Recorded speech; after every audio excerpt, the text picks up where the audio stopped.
G'day, I'm Trent Maxwell. And I'm Leigh Mason. And we want to welcome you to our Live, Learn, Survive podcast. Since 2018, Leigh and I traveled the globe and met face to face with over 31,000 children in 6 countries across 3 continents.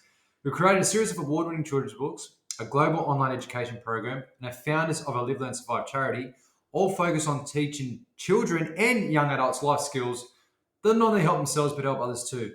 We're on a mission to spread awareness about fire, water safety and first aid education to inspire the next generation of first responders. So join us for the next half an hour with some fun, inspiration and kindness, and we'll try and learn something too. How are you this week, Leigh? We're in the same room. How good? We are absolutely, you know exactly where I am and you know exactly where we've been. What a week it's been. We've been spreading that awareness. So I was just listening to you say that and thought... Word for word, that's what we've done. done. That is exactly what we've done. We're not just talking the talk. We've walked and walked and we've driven the miles. We have. And the kilometres and everything this week. So to be precise, up to 14 or 15 hours of driving, 7 hours out, 7 hours back. Probably close to 1,000 k's. We must have done. I was gonna look that, but about 115 road trains. Impressive. 63 and a half kangaroos. Oh, and we missed them all. Much to my relief. I'm pretty sure I saw 2 echidnas. But the birds. We nearly collected a couple of birds. Yeah, the birds don't get away out of your way when you're doing 110. No, they make you slow down. It's like so. It's been absolutely incredible, and this is so we're gonna sort of follow the same thing, but this is a bit of a chat to wrap up the week, and also, Max, it's World Drowning Prevention Day.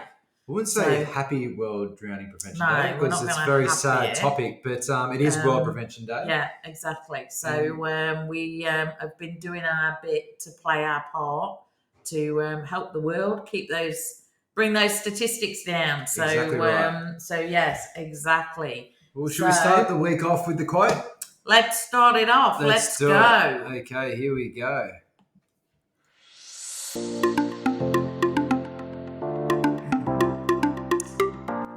Yeah, this week's quote is, "Joy is not in things, it is in us." Yes, and that's pretty cool. I reckon that's what we've been spreading a bit of joy this week. Do you know what?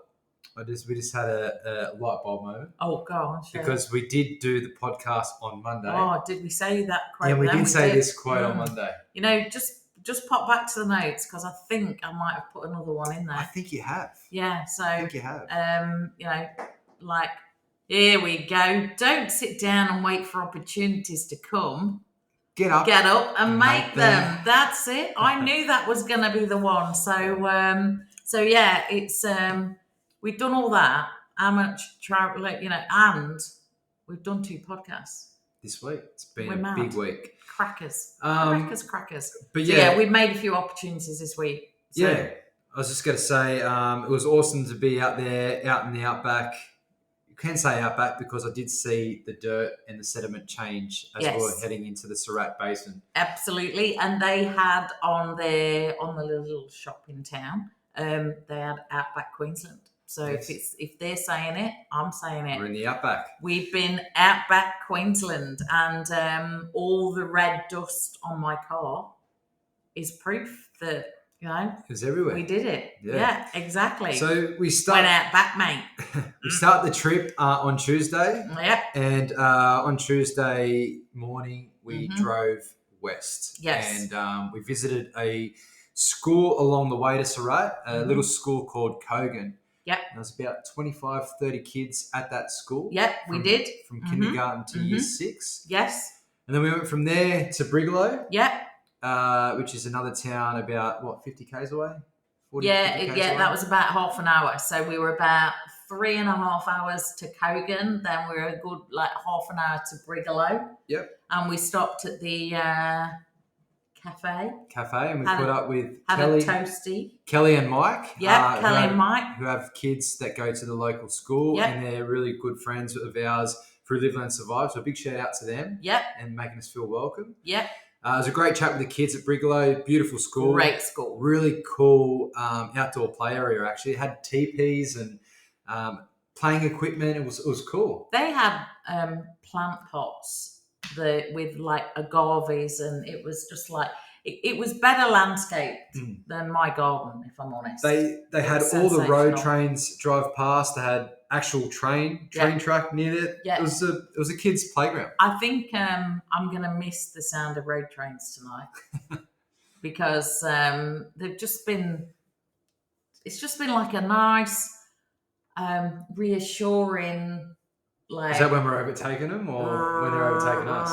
No, just hearing them in the distance. Yeah. No, we got out of their way on a good few times. We got out of there. You don't mess with them. So, yep. So we went from Brigalow to Surat, and then we spent 2 days in Surat. And a big shout out and thanks to Andrew from ABZ Energy, and for getting us out there and helping us support us, being able to get to all these rural schools, definitely, which we'll talk about in a second. But and Holly, Holly, the Royal Hotel, one-stop shop for everything. One-stop shop. So they've got the caravan park, they've got the hotel, which for people that are not, when they call like hotels in like Australia in country towns, it's like the pub with accommodation next to it, and they Timber and Crate, the coffee shop, loved it. Loved it.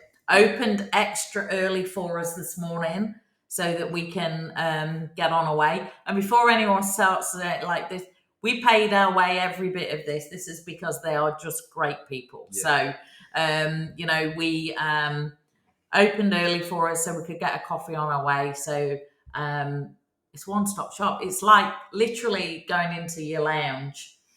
Because the fire was on every night, and the big proper wood fire, and like the town's meeting place, the one-stop shop.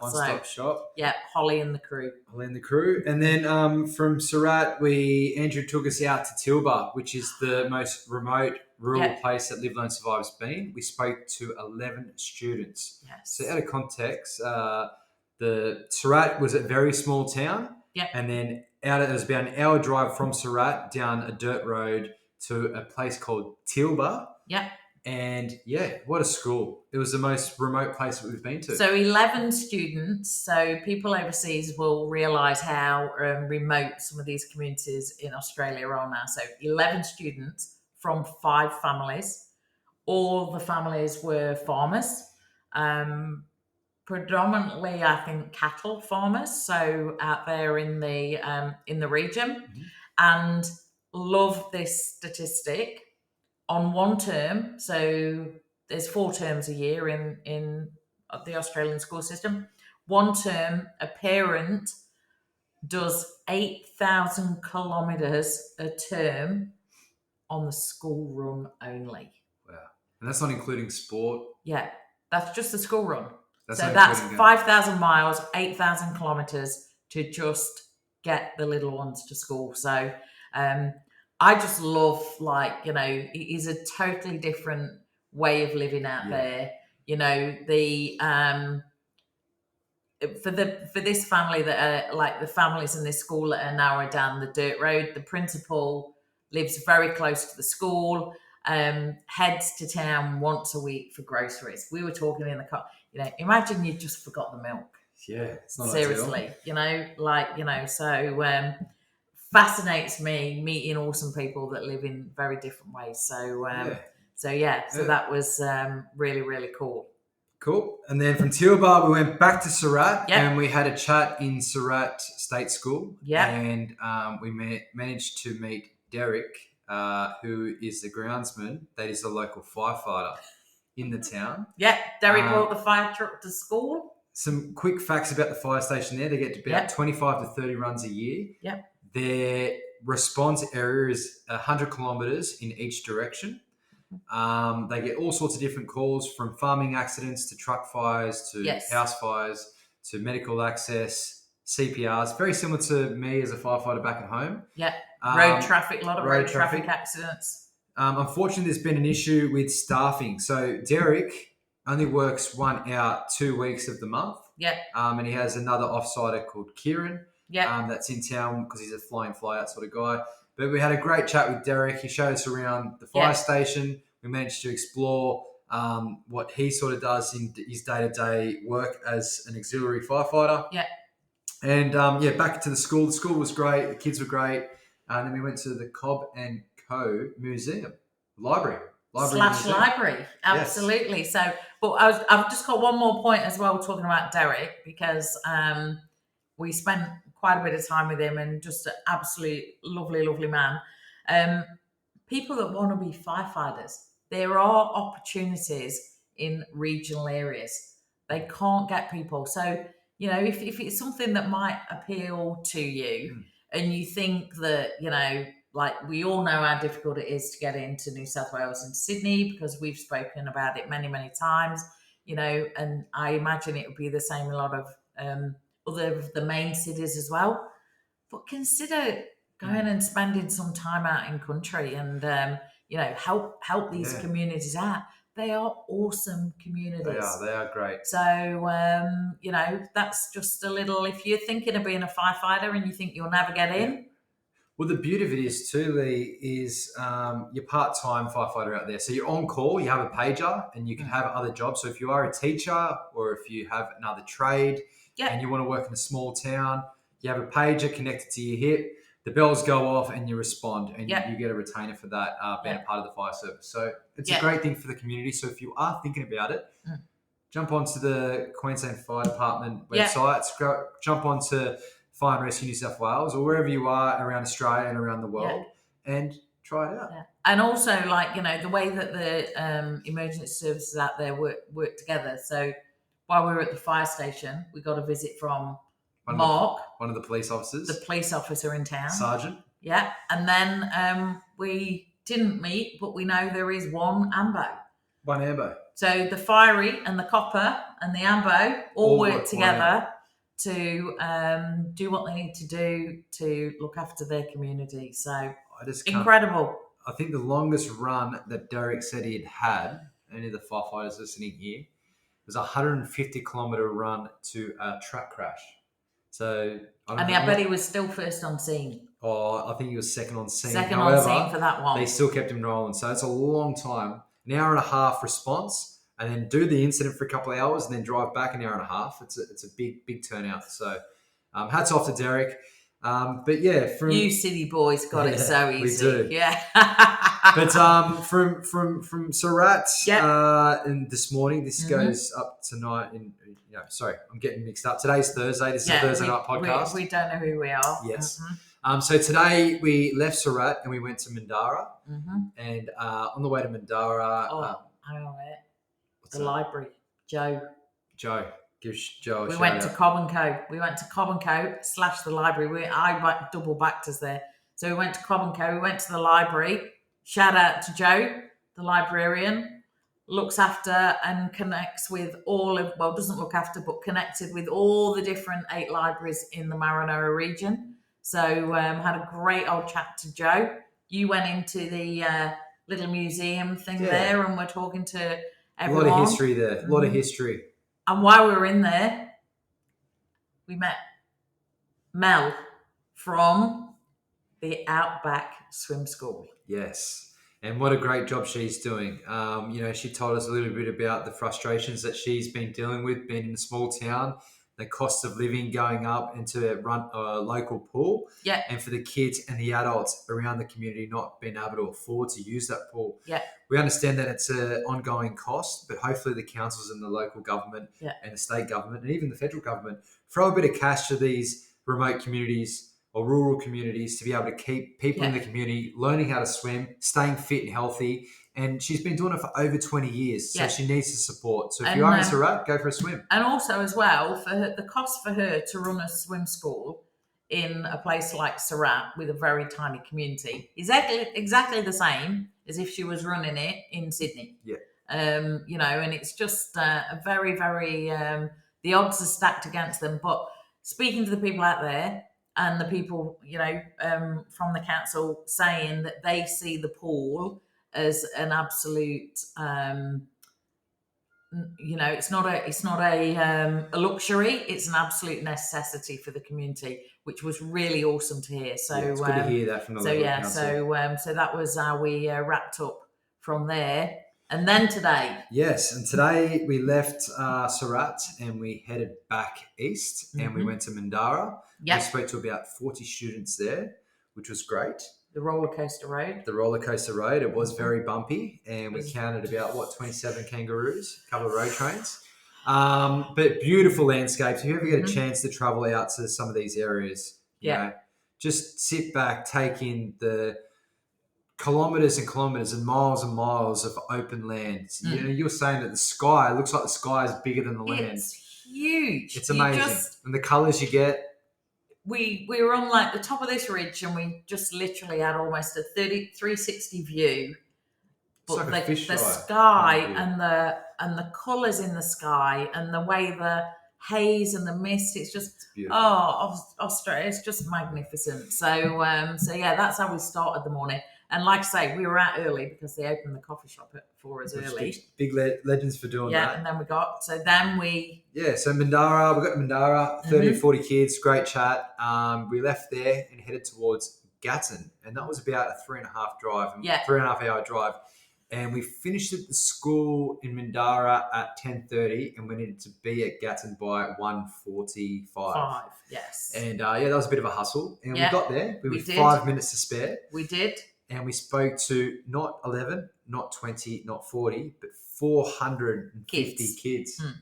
And we couldn't be late because, you know, it's home time. It was 2 till 3. If kids go home, if we were late, it was like no. So, but we were parked in to perfection. So the gods of travel looked after on the roads, looked after us. I just want to quickly add too with the teaching. You know, I've noticed that no matter what school I am in around Australia, and if not the world, the kids are the same. They take in a lot, they listen, they learn, and they learn a rescue skill, and they go home that night knowing something they didn't know that day. And that's what we love about Live, Learn, Survive. Yes. But the beauty of this chat is because it's the furthest west we've been within Live, Learn, Survive within Australia. Obviously, we talk about rivers, lakes, dams a lot more. We talk about snake bites and different first aids that you might come across being in a remote area. But one thing that I really thought was really interesting, if you have no phone reception, phone reception anywhere, we're just trying to confirm if it's in New South Wales as well, but in rural Queensland, if 000 doesn't work, you can dial 112 and that will be able to put you through to an operator and talk to 000. And that's awesome. So if you've got no reception, 112 works a treat. Yeah, absolutely. And, you know, it's like, it's been incredible. You know, we live in the cities and you take things for granted. How much in the last 3 days have we had no phone signal? Pretty much the whole time. Especially if you're with Optus. Yeah, well, with you, you've had no phone signal. So it's been, you know, that for us is like no phone signal. They just take they just take it off for granted. They're off the grid. It's like, you know, so yeah, that was a really brilliant thing that we learned. The other thing, every single kid and everyone out there knew what to do with snake bites. It's just part of their life. It's not, you know. There's a lot of snakes out there. They've got the warnings, and I took a photograph of one in a school playground of, you know, what to do for something with a snake. So, you know, fascinating that, you know, obviously you have to prepare for your, like, you know, surroundings and community and all the rest of it. The fact that all those kids are so jammed up on snake bites is just brilliant. Awesome. So, so that was that. And obviously we're in the car for a long time, but, you know, me and Leigh haven't caught up in the last 8 weeks because Leigh's been away. And, you know, we're kind of solving the world's problems as we're driving through the countryside. And, you know, there is a bit of fire in the belly and there's some exciting things. We do say it a lot, but there is exciting things in the pipeline for us to work on and try and get over the line for you at home to be even more included in what we do with Live, Learn, Survive. And we're so close to cracking the 5,000 on Instagram. Yeah, come on, people. Come on, let's crack the 5,000. We've got 12 people to go to get to 5,000 followers on Insta. Amazing. But if you follow us on Instagram, follow us on Facebook as well. Yeah, exactly. So, and then something really important that came up on this trip. And what's that? One of the favourite things absolutely in your life. Smoke alarms. Smoke alarms, yes. Well, we realised that, you know, not going to say what school or what area, but there was a couple of kids that were brutally honest. That just put their hands up and said, we, A, don't need smoke alarms, and B, don't have smoke alarms. So I managed to really... So we picked Maxie up off the floor because he was like, yeah. So we picked him up. Mm-hmm. But yeah, we mentioned to the kids, people that listen to the podcast a lot, as a firefighter, I've dealt with a number of fatalities in house fires, and I know how important it is to have a working smoke alarm. Mm. And they're designed to alert you when you're sound asleep. And these kids had no idea that smoke alarms do that. They thought it was more for in the kitchen or, it's more of it for cooking and stuff like that. Mm. So actually explain to them why they work and how they should work. You could see them really starting to think about it, and I guarantee a lot of them are going to go to their hardware store or their Bunnings in their local towns. Yeah, and have a conversation with mum, dad, carers, aunties, whoever, because these inland they get more extreme temperatures, so they get very, very hot in summer, but in the evenings and at nights in winter they get very, very cold. So open fires like this morning or yesterday morning, can't remember which one, was 2 degrees. It's almost freezing, which people wouldn't probably associate with Queensland. So wood fires are their go-to. Wood fires create smoke. Yes. Smoke alarms going off. Oh, we'll just get rid of that. That's when you need it more than ever. Yeah. So hopefully the school principals were like, we might be put a bit of something about this in the school newsletter. Yes. There you go. So things that we sort of think you start to take for granted, and you think that everybody would have the message of this now, you absolutely know they don't. So yes, very interesting. And even that, you got the bushfire issue out there because there's a lot of bush, and you also got a lot of floodplains as well. A lot of floods happen out there. Yeah. So talking about have a flood safety plan and have a bushfire plan as well. So absolutely. The kids took a lot away from this, and it was awesome to get out there. And again, big thanks to Andrew at ADZ Energy for helping us make it happen, and even Nick too, the superstar that Nick is, the rock star that Nick is, helping put it all together. She did a great job. Yeah, because obviously everyone know I've been away, so Nick has been an absolute legend helping us knit this together. And then there's been people over there in Surat. Megan's been amazing. So it takes a village, and we made it happen. We did. It was a great trip. So it was a really, really great trip. So dad joke. Dad joke? Yes. Okay. I do have a dad joke. Have you got a dad joke? Yeah, I've got a dad joke. Okay. All right. Let me see what I've got here. Okay. All right. You can go first, Leigh. Alrighty. So, a time traveller visited a restaurant. He liked it so much, he went back 4 seconds. I like that. You like it? I think that's not bad. Well, so what do you got there? Yeah, I was at school today and a kid walked up to me, and this is a true story. A kid walked up to me. This is not a joke, it's not a joke. No, I know. So a kid walked up to me and said, what starts with F and ends with UCK? I didn't swear. I said, I don't know, but it reminds me of something else. And he said, fire truck. It was in year 2, the kid. I was a bit worried.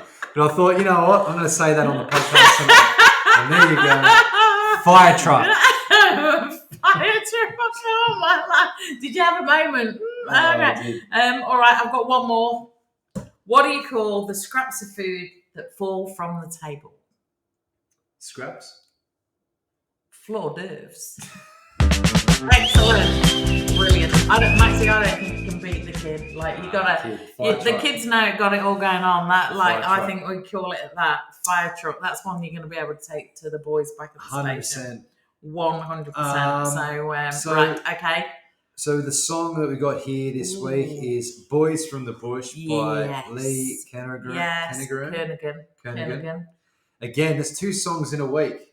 that we've used of Leigh. Oh, well, we were obviously getting ready for going country, and now we're back from country. It's been a long day.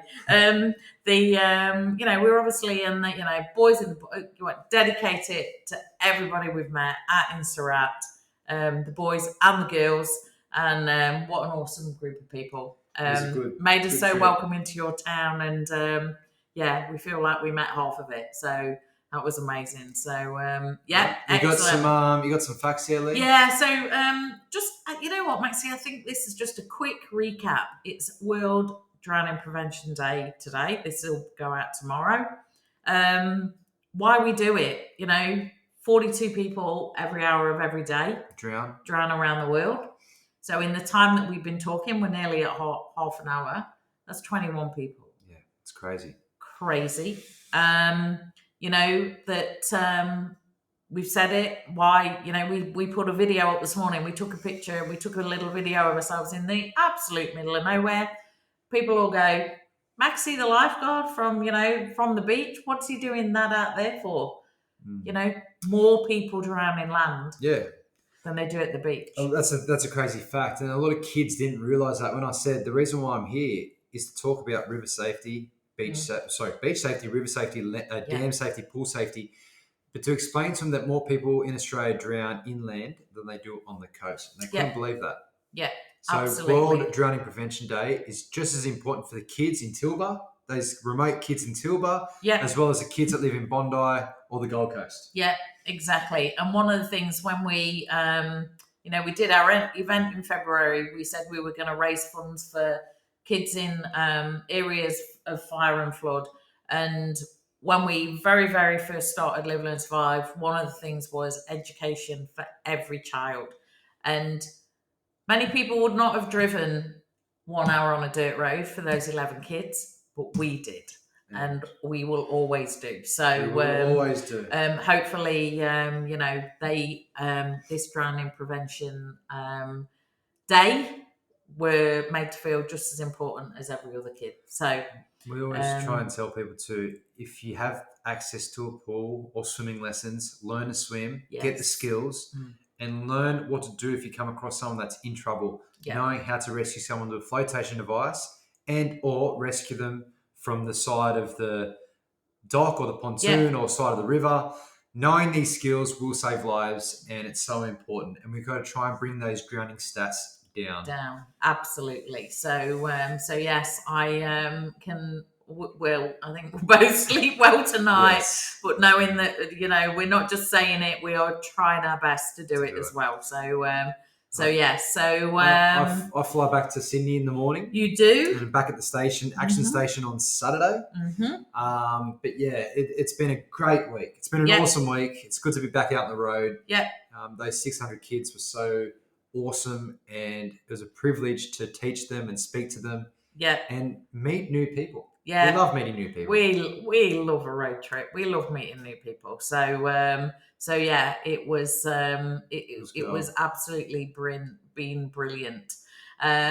So last thing, what do we have? Rule for the rule book. So do we have any music with this, Maxie? Not really, no. Not really. We're just winging it. You know what? There's no rules today. Well, look, we're now looking for anyone who's it's 8:12 at night. We met actually 13 hours ago. Are you sick of me yet? Actually, there is music. We do have music. We don't even know what we're doing anymore. Hang on, music. That's the unfortunate event music. Have we had one? Yeah, we have. We have had one, and you've already forgotten, but that's okay. What happened? So as we're driving from Brigalow to Surat, we're following the Google Maps and the Navman, and Leigh kindly donated her car, which is that it is new. It's a couple of months old, Mini Countryman. Yeah, beautiful car to drive. It's my baby. But it's very much, maybe after this trip's not so much just a city car. It's definitely a country car. Initially, a Mini in the country don't really mix, especially on dirt roads. So we're driving along from Brigalow to Surat. We're about 40 k's out from Surat. We've driven 5.5 hours. Yeah. Leigh goes, up here, Maxie, chuck a left. Yeah, no worries. As I turn a left, straight onto dirt road. And I'm going, oh, no, wait, this is wrong because I've checked all the maps. It's bitumen all the way, which, you know, I'm not that reckless. I checked that the roads were right for the vehicle we were in, but Google Maps did me a... Because it was a narrow road and because we were already committed about 100 metres down the road, okay, it's only 20 kilometres. 20 kilometres going at 40k an hour adds a bit. So we eventually got through the 20k's of gravel and dirt and bumpy, dodging kangaroos and all sorts of different things. Yeah. But we managed to get to Surat by sundown. It was sunset, and then we find out in the town that if we stayed on the road initially that we're on, it only would have added another 20 kilometres to the trip, but it would have been on sealed road. So we did take the mini off-road and it was awesome. But you know what? And I mean, it is the little SUV mini, so it's not like, you know... Mr. Bean's mini. Yeah.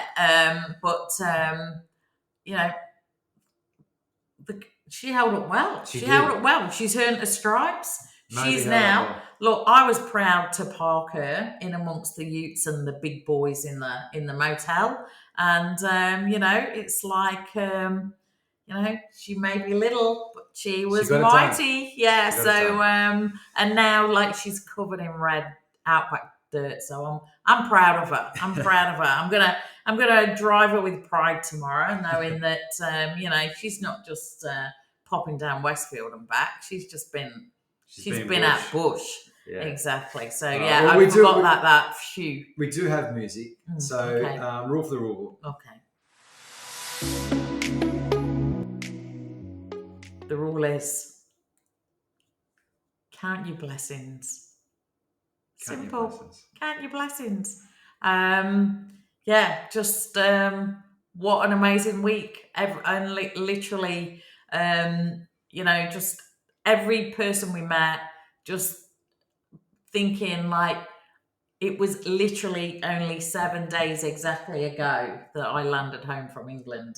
And I've just spent 3 days in you know, Outback Queensland, where you could not get more remote. I was in Heathrow Airport where you could not move and breathe for people, and we drove for 100 k's and passed 2 cars. And the thing that I couldn't, I kept playing on.